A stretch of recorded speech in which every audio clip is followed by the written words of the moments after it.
¿Comprar o rentar? ¿Qué es más conveniente para tus finanzas personales? Esta es una de las preguntas que más han llegado al canal porque es una decisión muy importante en tu vida. Y esta ocasión no te lo voy a explicar yo solo, sino que traigo un invitado de lujo en el canal. ¿Qué onda? Soy Levi Alvarado de Suicidando Algodines. Pero antes de empezar, hay que entender unas cosas. Lo que quiere buscar la gente al comprar una casa es hacer patrimonio. Pero en México, desafortunadamente, se tiene entendido que la única manera de poder hacer patrimonio es comprarte una casa a través del banco. Y esto no es cierto. No necesariamente es la única manera. Hay muchísimas otras maneras. Y lo primero que te tienes que preguntar es, uno, ¿qué quieres? ¿Comprar una casa o hacer patrimonio? Porque si es comprar una casa, entonces no importa. Cómprate esa casa en específico, en el lugar en específico, y no te importa realmente si vas a pagar el doble o el triple de eso. Ahora, si lo que quieres es hacer patrimonio, lo que quieres es guardar dinero en algún lugar que simplemente crezca, no necesariamente comprando algo. Entonces lo primero que tienes que definir es: ¿estás buscando comprar una casa o hacer patrimonio? Y para empezar, vamos a definir cómo funcionan las hipotecas. Vamos a empezar definiendo un concepto. Primero, el banco no te va a prestar el total de lo que necesites. Normalmente te presta en máximo un 90%, pero puede ser menos. Segundo concepto importante, pues vas a pagar una tasa de interés. La tasa de interés que le vas a pagar al banco por hacerte ese gran préstamo, pues ahorita en el mercado encuentras desde un 8 hasta un 13% en promedio. Y el banco, para ver si te presta o no, se va a fijar básicamente en estas tres cosas. Primero, tu buró de crédito. Segundo, tus ingresos. Y tercero, tus deudas actuales. ¿Qué tan endeudado estás? Para ver si vas a poder pagar o no. Y esto ya lo hemos dicho mucho. Se fijan en el buró de crédito porque acuérdate, el buró de crédito no es malo, es tu historial crediticio. Más bien ahí se va a analizar si eres un buen pagador en el pasado o fuiste un mal pagador. Pero estar en el buró no es malo. Puedes tener un buró muy bueno, con muy buena calificación, que los bancos lo vean y digan: sí le quiero prestar a esta persona porque sí suele pagar sus créditos. Cuando alguien va a pedir dinero al banco por una hipoteca, tristemente solamente se fija en dos cosas: si gana lo suficiente o comprueba lo suficiente para decir al banco que sí tiene dinero, y dos, si le alcanza. Pero hay muchas más cosas de las que tienes que fijarte, y esto es la tabla de amortización. Y esto básicamente es una tabla de amortización. Sí, lo sé, se ve espantosa. Déjate explico paso a paso qué es. Lo primero que verás en la tabla de amortización va a ser el saldo insoluto. Básicamente es cuánto debes en ese momento. Obviamente la primera columna, tu saldo insoluto, es igual a todo lo que te prestaron.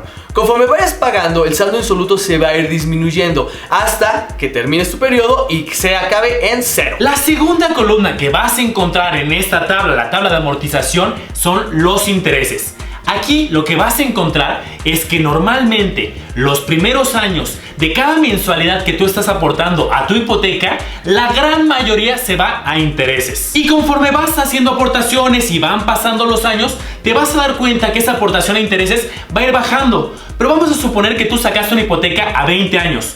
Pues vas a encontrar que en promedio hasta el año 11, el año 13, va a llegar el momento que los intereses ya van a haber bajado en cuanto a cantidad y más bien vas a estar aportando a capital. Y entonces, ¿vale la pena hacer aportaciones adicionales a las que te pide el banco cada mes? Bueno, la respuesta es sencilla y depende del momento. Los primeros años, como ya te dije, pagas muchos intereses. Entonces, los primeros años de tu hipoteca, si haces un adelanto a capital, eso te va a servir muchísimo. Pero ya los últimos años, como realmente el interés en cuanto a proporción es menor y estás aportando más a capital, pues puede que ya no valga tanto la pena como si pasa en los primeros años. La tercera columna será la amortización, o en otras palabras, la aportación al capital. Básicamente es lo que estás aportando realmente al pago de tu hipoteca.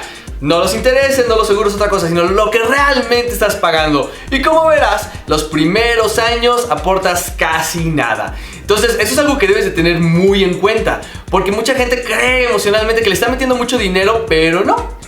Es muy poquito los primeros años. Hay otro concepto importante que también te van a cobrar: los seguros. Y son dos seguros que son obligatorios cuando tú tienes una hipoteca: el seguro de vida y el seguro de daños. Lo que quiere el banco es asegurarse que al final del día tú le vas a repagar esa deuda que tienes. Entonces, el de daños es, pase lo que pase, algún temblor, algo por el estilo, bueno, se tiene que asegurar que está protegida la propiedad.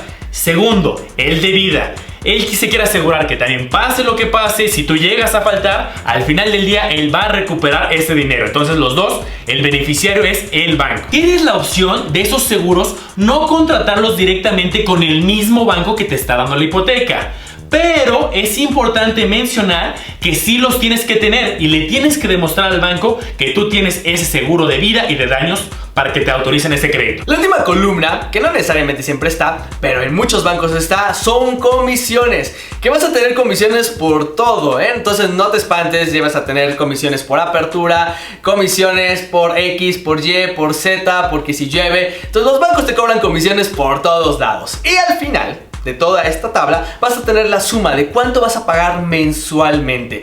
La tabla de amortización básicamente te sirve para entender qué es lo que estás pagando y en dónde se te está yendo más dinero. Es súper importante que la leas y la entiendas, y para que veas si en efecto va con tu estrategia y ver cuándo puedes meter más dinero, cuándo no te conviene meter tanto dinero, etcétera, etcétera. Es importante. Si no entiendes la tabla de amortización, ve al banco y que te lo expliquen. Ellos sí tienen la obligación de explicarte todo lo que está en ese documento antes de empezar. Aparte del contrato que vas a firmar al momento de una hipoteca, también el banco tiene la obligación de explicarte. No firmes si no entiendes lo que estás firmando, aunque te tardes, no importa, vete con tu diccionario, pero es importantísimo que sepas lo que estás firmando. La mayoría de los mexicanos tenemos en la mente que la única manera de hacer un patrimonio es vía una hipoteca, teniendo una deuda 20 años y así tener nuestra propia casita, nuestro propio terreno o departamento. Pero no. Déjame decirte que también hay otras estrategias donde también puedes hacerte de un patrimonio, pero lo más importante, sin estar endeudado a tantos años. Y por eso, esta estrategia se llama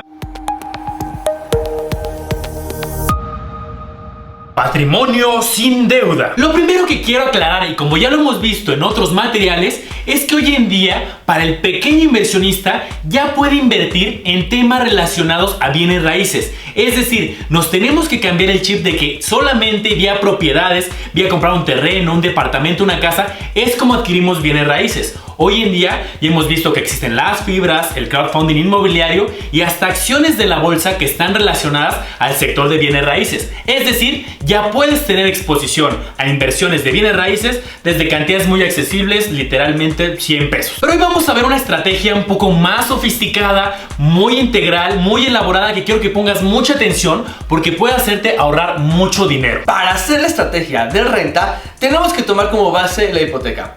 Como vimos ahorita, hay tres cosas básicamente que pagas en una hipoteca. Lo primero son intereses, aportación al capital y seguros. En la estrategia de renta le vamos a cambiar los nombres. Ahora va a ser renta, inversión o ahorro y seguros. Lo que va a cambiar son las proporciones que ahorita te vamos a contar. Como ya te decía al principio del video, los primeros años cuando tú tienes una hipoteca, cerca del 90% o más se va de intereses y comisiones. Y solamente un 10% se va a que pagues y disminuyas tu deuda, es decir, a tu capital. Ahora te vamos a explicar una estrategia alternativa donde vas a gastar, vas a invertir exactamente lo mismo que en esta estrategia número 1, pero sin destinar tanto a intereses y a comisiones. Vas a utilizar el mismo monto, pero de ese mismo monto que estás invirtiendo, solamente destinar alrededor del 60% a la parte de renta, es decir, a la parte que te va a dar la propiedad. Y el restante 40% destinarlo a inversiones y a seguros. Como vimos, es mucho cambiar la proporción de lo que vas a estar aportando. Pero el ahorro tiene ciertas características muy específicas. No puede ahorrarse como lo ha estado haciendo de manera tradicional en el cochinito. Tienen que ser unas especificaciones bien claras y ahorita te las cuento. Entonces, ya vimos que las hipotecas es una opción un poco cara, te tratan mal, si te atrasas un día le hablan a tu abuelita y todo ese tipo de problemas.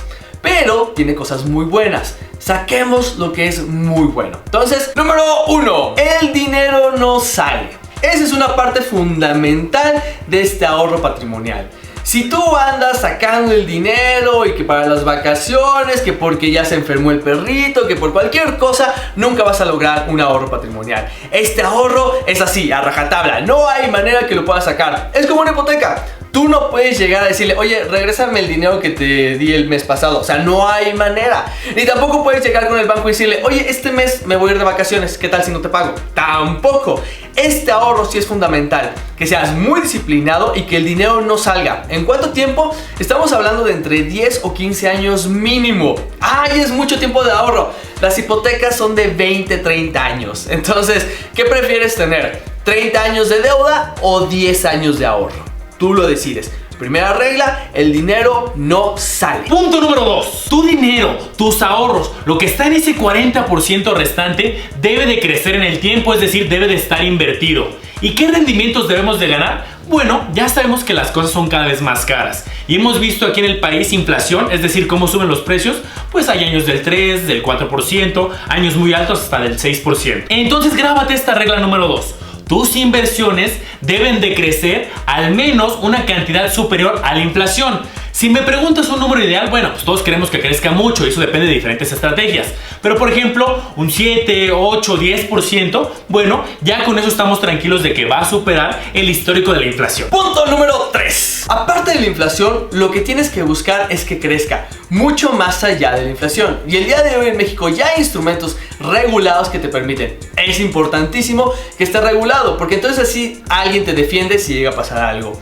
Pero el día de hoy ya puedes ahorrar y puedes empezar con poco dinero. De hecho, hasta meter dinero en la bolsa puedes hacerlo con poco dinero, fondos de inversión. Es más, con las aseguradoras. Tú el día de hoy puedes ahorrar en una aseguradora y tienes los beneficios de tener buenos rendimientos y tener un seguro.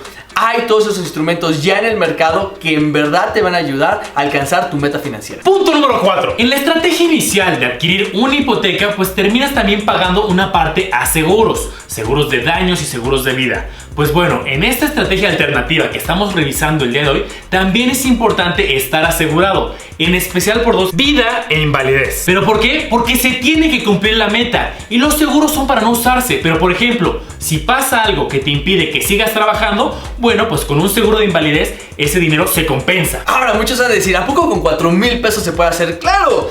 Hicimos el cálculo con una aseguradora y con 4,000 pesos mensuales tú vas a estar asegurado entre 1 millón y 2 millones, eso depende de la aseguradora, pero sobre todo entre 15 y 17 años puedes llegar a una meta de tener 1 millón de pesos. Ahora, no solamente el millón de pesos, sino va a traer a valor presente.